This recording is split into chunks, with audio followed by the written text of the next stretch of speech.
Dave. And Dan. And welcome to Beyond Headwaters, where we share tips and insights to help you become a better angler, whether you're fishing here in Florida or across the country, both freshwater, bass, saltwater, snook, tarpon, all those good fish. Yep. So today, I asked Captain Dan here to share with us what are the top kind of 3 mistakes he sees other anglers make. As you know, he's a professional guide and takes out a lot of folks.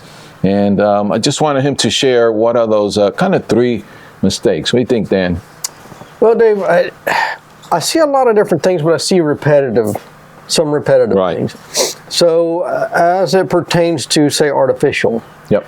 Now, remember when I tell you what one of them is each lure is a little bit different. But one of the main things I see is fishing too fast. In some lures, you need to fish fast, like a rattle trap, those kinds of things. And in other lures, you need to fish really, really slow. So let's kind of focus on the really slow stuff. Yeah. Soft plastic worms and Senkos, and sometimes topwaters too. Yeah. I see over and over again guys that are fishing too fast because we're all in it. We want to catch a fish. We're kind of in a hurry to catch a fish. And sometimes when you fish that fast, your technique becomes ineffective. Yep. An example, a topwater lure. And I see this more with some people that are somewhat inexperienced, and that's okay. We all got to start somewhere. But I'll tell them, you cast your topwater lure out there, and that may be a popper. Right. And they cast it, and I try to give them a verbal example of how to fish it, and then a few minutes later, I see this. A popper, you typically don't fish it that way. So you'll cast, and you pop, and let it sit. That pause is just as effective or more effective than not pausing at all. Same way with, say, a plastic worm, a Texas rigged worm.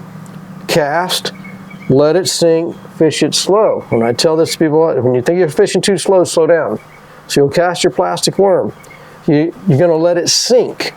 About 85% of the bites, 90% of the bites are going to come on the fall or when it's sitting still.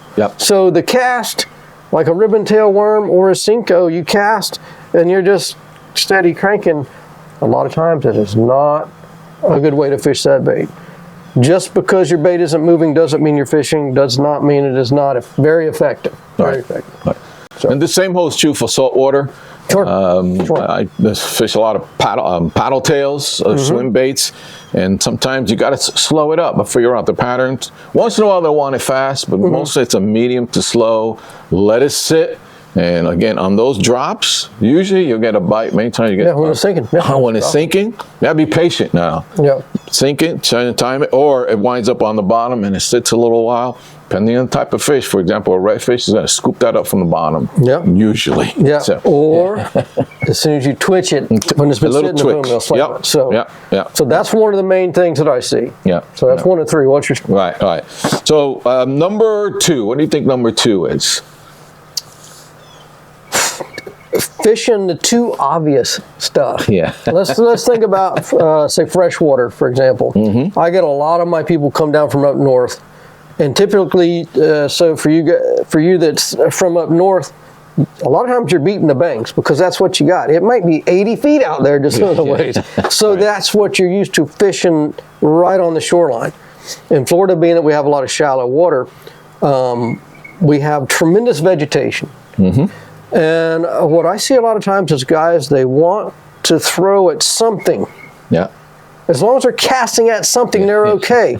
Even though I told them, throw over there. The problem for them is they don't know the bottom structure like I do. So when I say fishing the obvious stuff, I mean, yes, you fish that visual, get your visual cues. You got to get cues from somewhere. But don't focus so heavily on fishing on the cattails and neglect the other areas of the water. If you're on a boat and you have a what I call a bottom machine, some people call it a fish finder. Doesn't really find fish by the way. It just shows you stuff. Go out and find that little bottom structure, bottom contours. I catch the majority of my fish when I get on, say, a really good shiner spot or a good, say, a Texas rigworm spot where it's kind of deeper. On those bottom contours, a lot of those fish, this is what the guy I bought my first boat from, he was a successful tournament angler.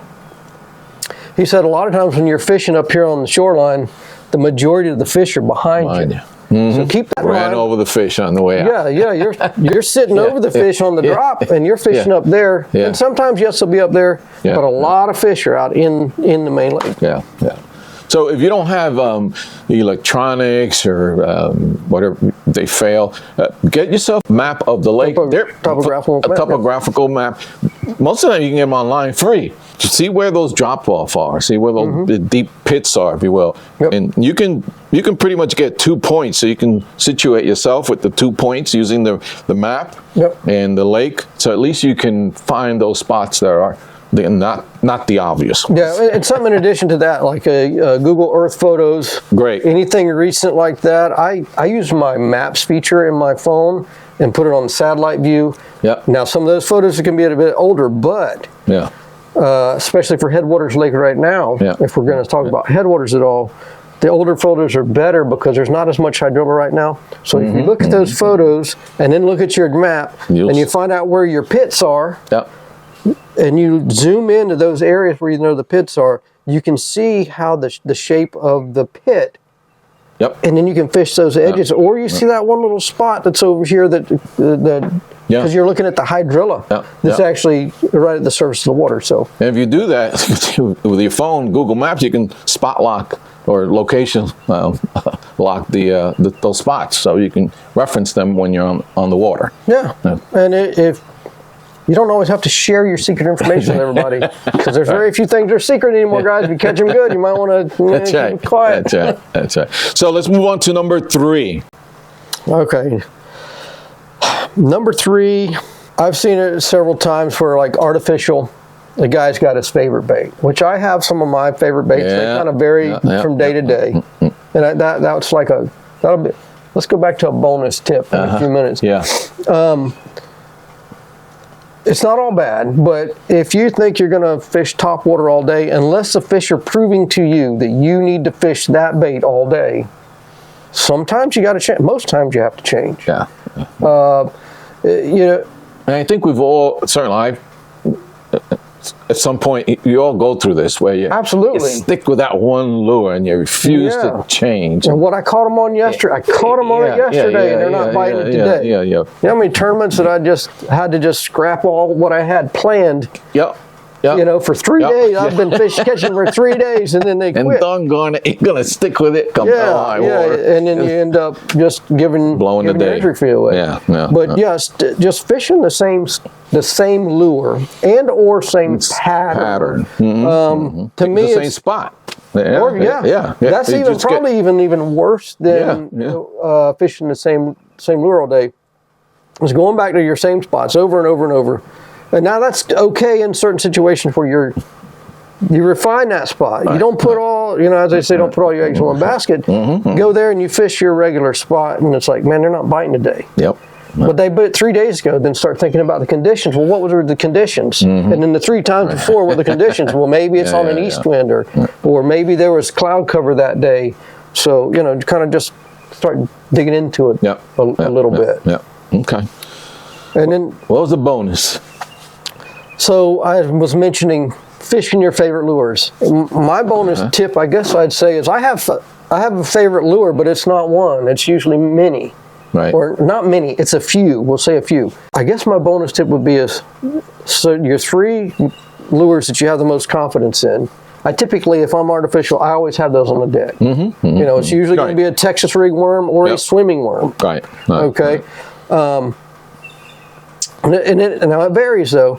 And then sometimes it's going to be, if I'm in search mode, it's maybe a square bill crankbait. This time of year, it's cold right now. We're in February. Man, a hard jerk bait. Man, I catch them good on a hard jerk bait. So that's my bonus tip. The ones that the lures well. So, that's what I would call my favorite ones. I know them the best. And I think I know when the best time and in what situations to fish those baits. keep those on the deck, and then work through your new lures. There you go. Well, there you have it. Some 3 good tips plus a bonus on how to better fish, or mistakes that people tend to make. It myself, I've made all the above, plus a lot more. Yeah, as have I. So hopefully trust that's going to help you become a better angler and get more fish. Be sure to please subscribe for more tips in the future. And we've got a whole library of tips and insights in our playlist. If you go to our channel, you can check those out. If you're a Headwaters Lake fisherman or plan to fish, Headwaters Lake, there is a playlist for navigating the list that many anglers have found very helpful. It's not a navigational aid, but it will certainly help you get around the lake. So be sure to check that out. Anyway, comment below, please, regarding what we shared today. Any additional mistakes or things that we shouldn't do, please share them below in the comment section. We really appreciate it, and it helps us in the channel and growing the channel. So we appreciate you watching. Again, go out there and fish, be a better fisherman. And Dan, any closing words? Remember to like and subscribe, hit that notification bell. All right. Thank you again for watching. God bless you. We'll catch you on the next one. See you on the water.